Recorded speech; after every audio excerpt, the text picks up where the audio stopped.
en la pared? ¿Puedo demandarlo? Sí. Pero ¿qué nos dice el Código Civil y Comercial? Eso es muy importante saberlo. ¿Por qué? Porque el código, ¿qué es lo que trata?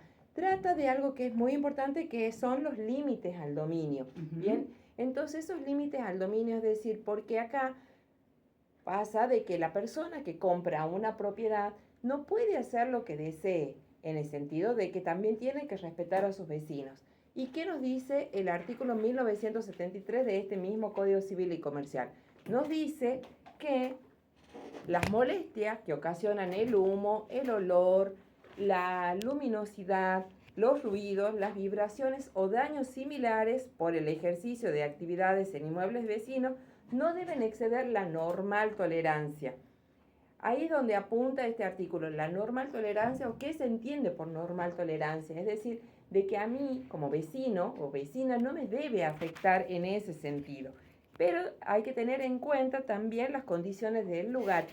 Y lo importante es que puede haber mediado una autorización administrativa, pero no importa que esta exista, sino de que no me tiene que ocasionar un daño. Doctor, ¿estamos hablando de una propiedad horizontal o de una casa que, digamos, tengo un vecino justo al lado y que... Puede ser una propiedad horizontal o puede ser una casa, ¿sí? Y la otra cosa que también es importante destacar de que no importa que sean linderos, mientras sean vecinos, ¿sí? El artículo sigue diciendo que según las circunstancias del caso, los jueces pueden disponer la remoción de la causa que ocasiona esta molestia, la molestia, el cese o la indemnización de los daños. Bien. Y que para disponer del cese de esa admisión, el juez debe ponderar especialmente el respeto debido al uso regular de la propiedad, la prioridad en el uso, el interés general y las exigencias de esa producción. Entonces, ¿puedo demandar a mi vecino? Puedo demandar, pero no siempre va a ser una indemnización.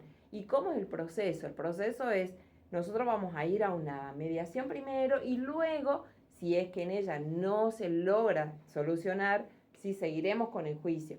Y acá puede pasar que el juez logre la indemnización por un daño causado, que puede ser también físico, puede ser moral, puede ser por lucro cesante, es decir, porque no pude trabajar. Por ejemplo, que acá se produzca un daño por un vecino y por la filtración en la pared, entonces me está impidiendo trabajar. Por lo tanto, puedo demandar por el lucro cesante. Pero ¿cuáles son las condiciones?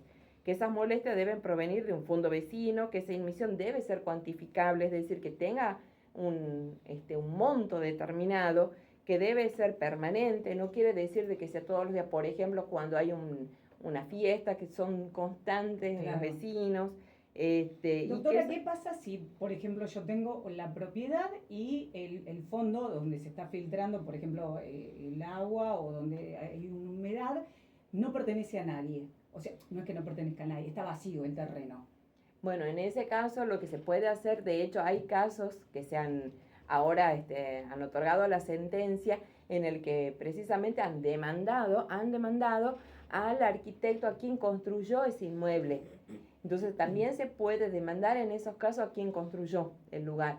Hay muchos casos que, por ejemplo, pasan las raíces de un árbol que levanta la propiedad. Claro. Hay muchas situaciones, ruidos molestos, no solo en este caso de que son las filtraciones, sino estos se llaman inmisiones. Bien. Y están contemplados en un capítulo en particular en el Código Civil y Comercial por las molestias que hay entre los vecinos. Y son muy frecuentes, seguro, lamentablemente, y eso, el humo, la humedad, no solo, como digo, en este caso, sino los árboles. Otra cosa, luces y vistas también, ¿qué pasa cuando un vecino construye y esa ventana da a mi departamento o a mi casa, que no puede tener una cierta vista? ¿Por qué? Porque también yo tengo mi intimidad, debe priorizar mi intimidad. Entonces, todas esas causales nosotros tenemos que tener en cuenta que no es necesaria que la inmisión cause un daño y que no debe exceder la normal tolerancia. ¿Y quiénes pueden demandar? ¿Y a quiénes podemos demandar? Son el titular del dominio, el copropietario, el poseedor, el usufructuario. Puede ser un usuario, puede ser una persona que esté alquilando, es decir, un tenedor. y cualquier habitador. Pero en ese caso, digamos, ¿quién se tiene que hacer cargo? No es el inquilino, sino el propietario del inmueble. Si yo soy inquilina, por ejemplo, y a mí me está ocasionando un daño, un perjuicio, la dueña, la propietaria de arriba, a quien voy a demandar es a ella. O si fuese al revés, también me pueden demandar a mí. Claro. Si yo fuese la persona que estoy ocasionando el daño, también. Y otra cosa importante es el plazo que tengo, que es de 5 años para demandar desde que se ocasionó, que por supuesto tengo que tener las pruebas fehacientes de que ese daño se está ocasionando. Claro, usualmente, ¿qué es lo que sucede? Cuando hay algún tipo de filtración, por ejemplo, en la bañera del baño, claro, y pasa al departamento de abajo, digamos, me ha sucedido, bueno, ¿uno qué hace? Habla primero al consorcio. El consorcio se pone en contacto con ambas propietarias, con ambas, digamos, dueñas de departamento, y ahí empieza la cuestión. Pero si uno de ellos no se hace cargo, bueno, ahí ya nos tenemos que manejar en otros términos. Exactamente, ya no tenemos que manejar con cartas documento. Empezamos con las cartas documentos. Cuando claro, eso no tiene respuesta, ya contratamos un abogado, un especialista en el tema, y vamos a una mediación. Pero primero, en el primer término, ¿quién se tiene que hacer cargo y quién tiene que manejar el tema? Sería el consorcio. El consorcio, si es que ese existiera. Claro. Pero hay lugares que, por ejemplo, donde yo vivo, por ejemplo, sí, no hay consorcio. Ajá. No hay consorcio, entonces tenemos que tratarlos entre los vecinos. Entre los vecinos. Y si eso no sucede, ya lamentablemente tenemos que recurrir a las vías legales y tratar de solucionarlo lo más amigablemente, porque con los vecinos somos con las personas con las que convivimos constantemente. Exactamente. Bueno, entonces, ¿cuáles serían, digamos, los pasos a seguir? Si viven en una propiedad horizontal y cuentan con consorcio, primero hacer el reclamo en el consorcio. Luego, si esto no prospera, sí, hablar ya con el vecino o vecina, y si ya eso no continúa en buenos términos, sí mandamos cartas documentos. Si tampoco tenemos respuesta aceptable, ya vamos a la vía legal. Esa sería la última ratio, pero claro, tratamos de evitarlo. De no llegar a eso. Sí.